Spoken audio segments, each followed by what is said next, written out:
Bonjour à tous, vous m'excuserez, hein, je fais une petite vidéo de mon salon. Vous pourrez faire connaissance avec mon aspirateur qui se trouve juste derrière, que j'ai eu la flemme d'aller ranger. Et puis je vous fais une petite vidéo, pas trop longue, pas trop saoulante, concernant les animaux et, enfin, je l'espère, pas trop saoulante. Je vais essayer d'être brève et intéressante. Pour vous faire part justement de ce que, en tout cas, moi, je vis concernant les animaux et l'au-delà. Alors, pour ceux qui me connaissent un petit peu plus et qui me suivent, vous saurez que, bon, malheureusement, j'ai perdu mon animal de compagnie lundi, ma petite louloute, Chiara, elle s'appelait, donc voilà, que j'adorais évidemment, comme tous les propriétaires d'animaux en général, enfin pas tous hein, malheureusement, mais voilà, donc elle était âgée, elle avait pas loin de 15 ans. Bon, elle avait pas 15 ans encore, hein, mais bon, elle avait une insuffisance rénale et donc voilà, bon, la vieillesse, l'insuffisance rénale, elle est décédée lundi, donc je savais évidemment que j'aurais de la peine. Je ne pensais pas que j'en aurais honnêtement autant. Je ne pensais pas que j'aurais autant de peine. Euh, Surtout que selon moi, hein, c'est ma conviction évidemment, je sais que de l'autre côté, les choses continuent, que tout continue, hein, qu'on se retrouve. Mais malgré tout, j'ai été surprise quand même de... comment je peux vous dire ça? Déjà, c'est vrai qu'on a beau transmettre pour les personnes, on a beau transmettre pour nos consultants, on a beau transmettre et soulager les personnes. C'est vrai qu'on est dans une posture où on transmet ce que l'animal nous dit. Quand on est en séance, ça soulage les gens, mais en fait, on voit hein, que ça leur fait du bien, mais on se rend plus vraiment compte ce que c'est comment dire, lorsqu'on perd notre animal de compagnie. Là, j'ai vraiment revécu cette tristesse de perdre son animal, ce qu'on pouvait ressentir, les regrets, parce qu'on regrette toujours, on se dit mais est-ce que finalement j'ai soigné comme il aurait fallu? Est-ce que j'étais suffisamment gentille avec elle? Est-ce que je l'ai caressée suffisamment? Parce qu'en fait c'est vrai qu'après on a le mental qui tourne tout le temps, on a toujours de toute façon ce poids de culpabilité en nous, qu'il s'agisse de nos animaux, qu'il s'agisse de nos proches, on s'en veut finalement, enfin en tout cas c'est pour ma part, hein, pour tout. On trouve qu'on n'en fait jamais assez. Mais ça c'est souvent notre ego qui nous passe ce genre d'informations malheureusement en boucle. Donc elle est décédée lundi, elle n'a pas beaucoup souffert, bon, mais c'est vrai que voilà, il y a cette absence, ce qui nous fait terriblement mal, c'est l'absence physique. On a vraiment besoin, que ce soit pour un humain ou un animal, de la présence physique, de le toucher, de le voir, de sentir, d'entendre le son de la voix. Et c'est vrai qu'ici, sur Terre, forcément, le physique est quelque chose de très très très important. On a beau être médium, on a beau se dire ouais mais vous les voyez, donc c'est plus facile pour vous. Ben finalement, ça peut aider parce qu'on sait que ça continue. Mais là, honnêtement, j'ai été quand même surprise du chagrin que j'ai eu. Je me suis raisonnée en me disant, mais quand même, je sais qu'elle est de l'autre côté, je vais avoir des signes de sa présence, etc. Mais malgré tout, ça a été compliqué. Donc vous voyez, rien que d'y penser, je serais presque prête de repartir dans des sanglots. Aussi parce qu'il y a des animaux qui nous marquent plus que d'autres, elle fait vraiment partie des animaux qui ont, je crois, le plus compté, entre guillemets, je les ai tous aimés, mais le plus compté parce que c'était vraiment une boule d'amour. J'ai rarement vu ça. Un animal, elle avait une adoration pour moi. Alors pour les autres aussi, mais c'est vrai qu'il y avait un lien assez fusionnel entre Chiara et moi. Donc je lui donne plein de surnoms, hein, la louloute, plein de petits surnoms un peu bizarres. C'est une rencontre un peu bizarre parce que, pour vous raconter un petit peu l'anecdote, c'était une sacrée de Birmanie. Et les sacrés de Birmanie, ça coûte très cher. Et puis bon, moi, j'avais pas forcément envie, si vous voulez, déjà de dépenser autant d'argent pour adopter un animal alors qu'il y en a plein de malheureux. Et puis, dans mon éthique, dans mes valeurs, je me dis quand même, oui, c'est beau les sacrés de Birmanie, mais rends un chat heureux, hein. Il y a des chats abandonnés qui seront peut-être... Mais j'avais vraiment envie, parce que je connaissais cette race, je les trouve vraiment adorables. Et les chartreux aussi sont très très affectueux, mais j'avais vraiment envie d'une sacrée de Birmanie, d'un ou d'une sacrée de Birmanie. Donc ce jour-là, je me souviens, donc c'était il y a à peu près... je l'ai adoptée, elle avait déjà 8 ans. Donc je me suis dit, on m'a dit, on m'a envoyé l'info là-haut, eh bien tente, cherche. Donc j'ai suivi mon intuition et j'ai envoyé un mail. Donc déjà je ne savais pas qu'il y avait des élevages de sacrés de Birmanie et de persans là où j'habite. Et j'ai envoyé un mail dans un élevage, donc j'ai vu qu'il y avait effectivement un élevage, et j'ai laissé un mail à cette dame, à cette éleveuse, en lui disant « Je souhaiterais adopter un animal chez vous, un animal qui serait peut-être pas heureux chez vous, enfin, pas heureux de vivre en communauté, bien évidemment, ou un chat, je sais pas, moi, qui lui manque un œil, ou un chat handicapé, ou je sais pas, mais j'avais envie d'un chat, un sacré de Birmanie, et de préférence, évidemment. Et puis... Et puis le rendre heureux, quoi, que ce soit utile, pas juste un caprice de chat pour avoir un chat, etc. Et donc cette dame me répond à mon mail, donc très surprise, elle me répond très rapidement, et elle me dit, bah justement, je fais suite à votre mail, j'ai Chiara, qui est une chatte retraitée, parce que elle avait un élevage, donc évidemment c'est une femelle, une chatte retraitée qui ne faisait plus de portée. Donc c'était un élevage tout à fait correct où elle faisait pas du tout beaucoup de portées. Elle en avait fait que 2, je crois, enfin quelque chose comme ça.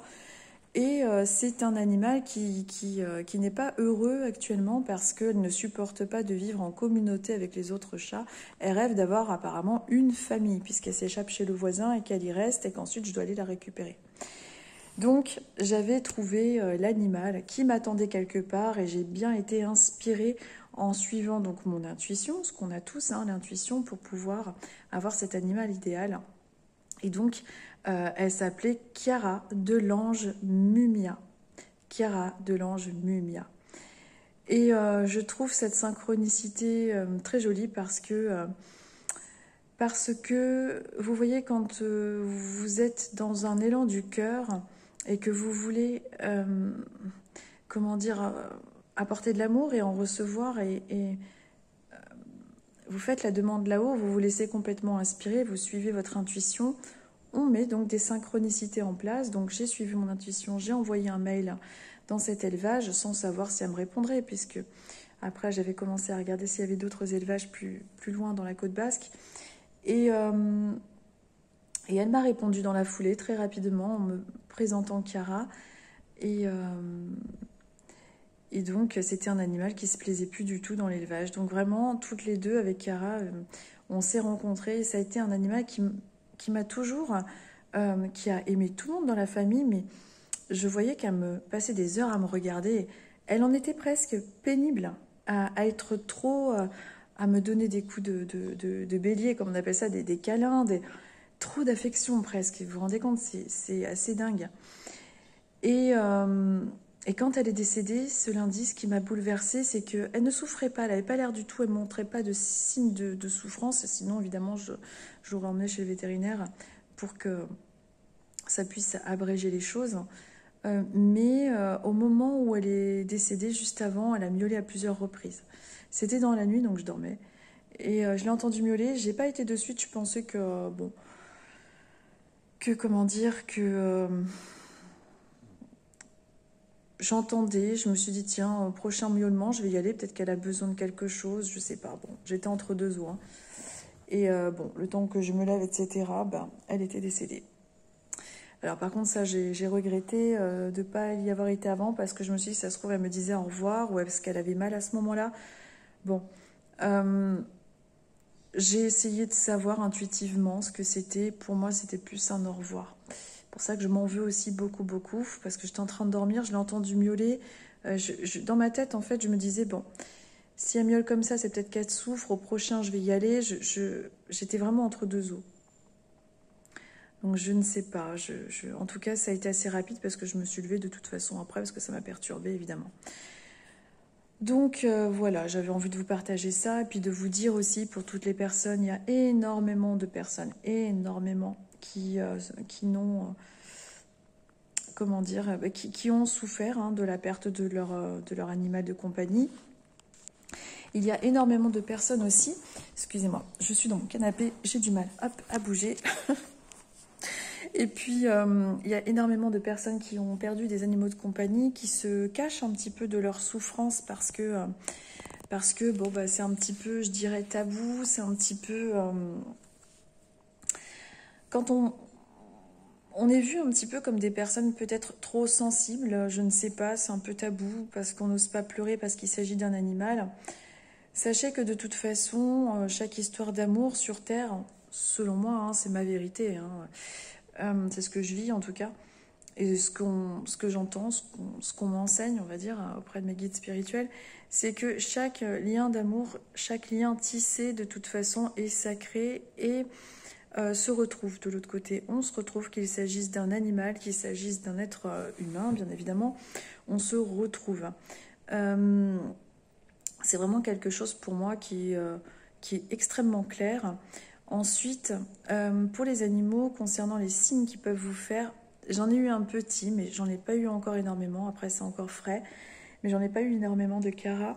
J'en ai eu un petit, c'est-à-dire que je m'étais assoupie sur mon canapé justement, et j'ai entendu euh, quelque chose qu'elle faisait souvent quand un bruit de déglutition qu'elle faisait souvent, mais j'étais entre deux eaux et j'ai vraiment, c'est ce qui m'a réveillée. Je me suis dit tiens, elle est là, puis en fait elle n'était pas là. On arrive souvent avec les animaux à entendre leurs pas. Par exemple, le caniche de ma grand-mère, ça c'était assez flagrant parce qu'on était deux. On était deux. J'étais avec ma cousine à l'époque et chez mes grands-parents, il y avait du parquet au sol et le caniche était décédé peu de temps avant. Et tout d'un coup, donc ce caniche, évidemment, les griffes faisaient du bruit lorsqu'il passait sur le parquet.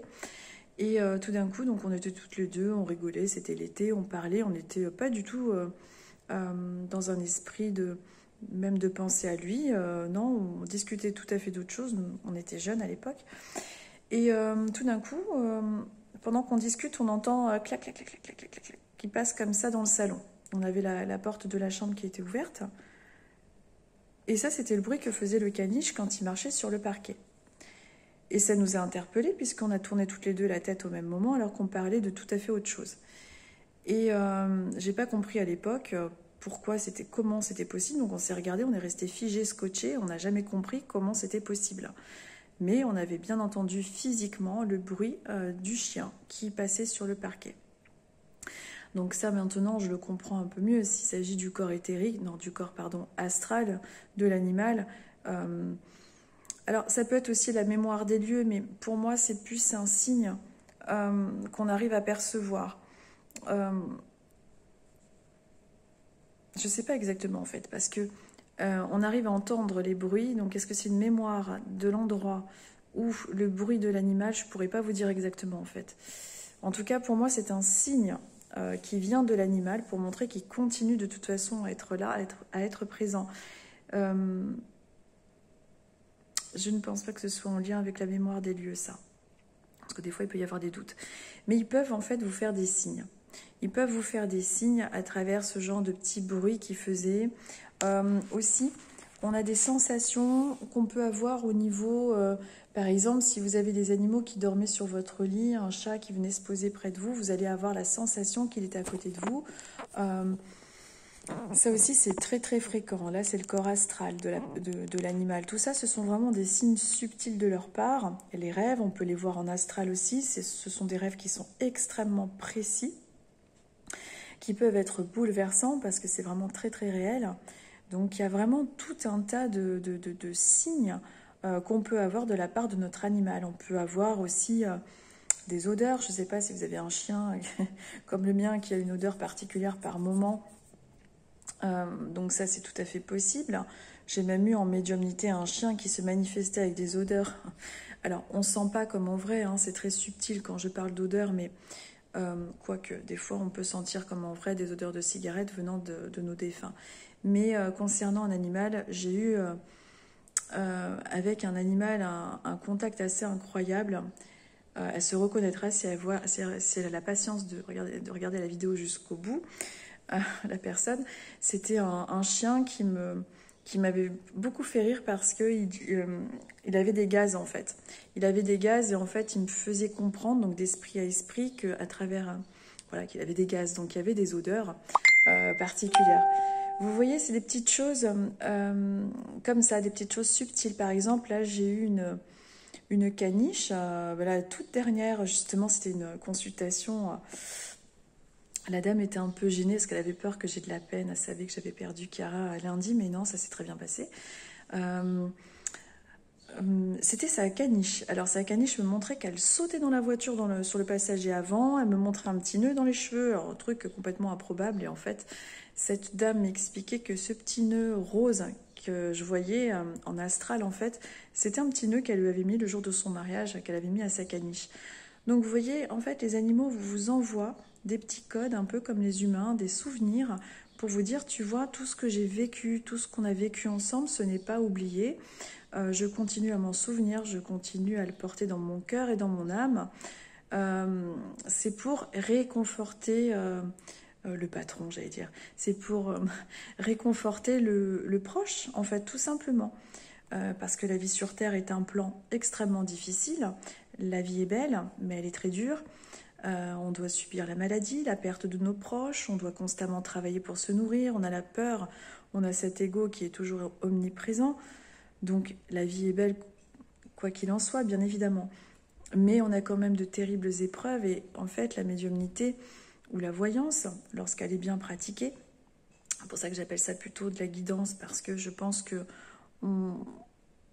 tout n'est pas figé, sauf les grandes lignes, et que bien heureusement que tout n'est pas figé, sinon, comment dire, comment être maître de ses choix. Mais il y a des grandes lignes qui sont écrites, ça c'est clair. Et qu'est-ce que je voulais vous dire? Eh ben, je ne sais plus. Mais en tout cas, c'est pour vous dire que... oui, c'est ça, j'en étais là, pardon, j'étais en train d'essayer de me souvenir.